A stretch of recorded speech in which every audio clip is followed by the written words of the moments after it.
أعوذ بالله من الشيطان الرجيم. بسم الله الرحمن الرحيم. يا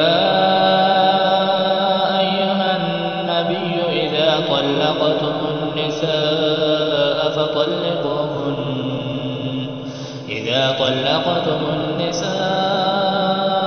فطلقوهن لعدتهن وأحصوا العدة واتقوا الله ربكم لا تخرجوهن من بيوتهن ولا يخرجن إلا أن يأتين بفاحشة مبينة وتلك حدود الله ومن يتعد حدود الله فقد ظلم نفسه لا تدري لعل الله يحدث بعد ذلك أمرا فإذا بلغن أجلهن فأمسكوهن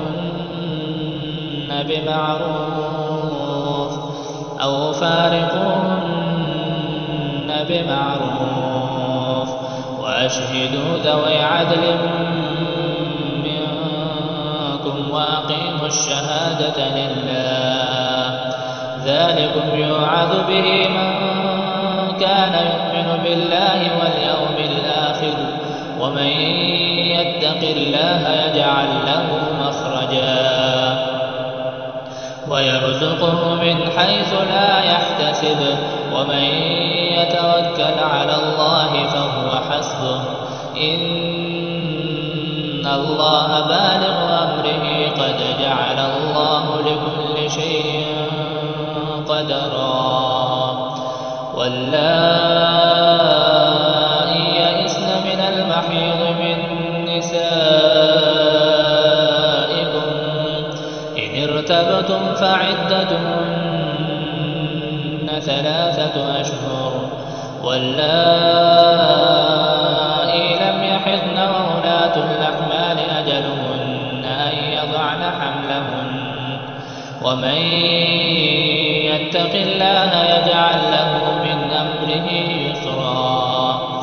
ذلك أمر الله أنزله إليكم ومن يتق الله يكفر عنه سيئاته ويعظم له أجرا أسكنوهن من حيث سكنتم من وجدكم ولا تضاروهن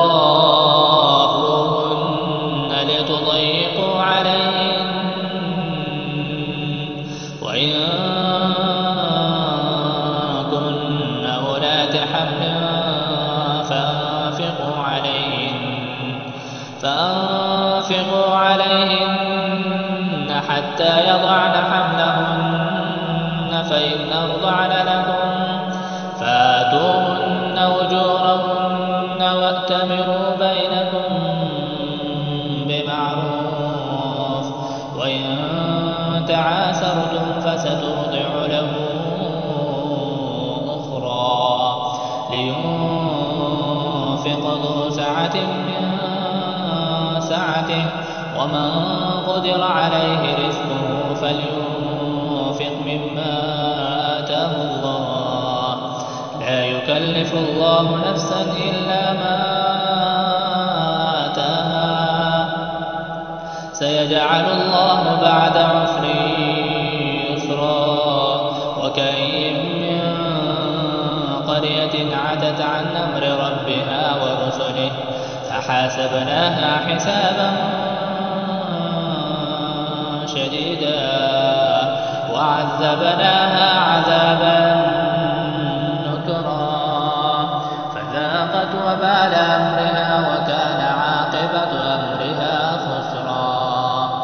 أعد الله لهم عذابا شديدا فاتقوا الله يا أولي الألباب الذين آمنوا قد أنزل الله رسولا يتلو عليكم آيات الله مبينات ليخرج الذين آمنوا وعملوا الصالحات من الظلمات إلى النور ومن يؤمن بالله ويعمل صالحا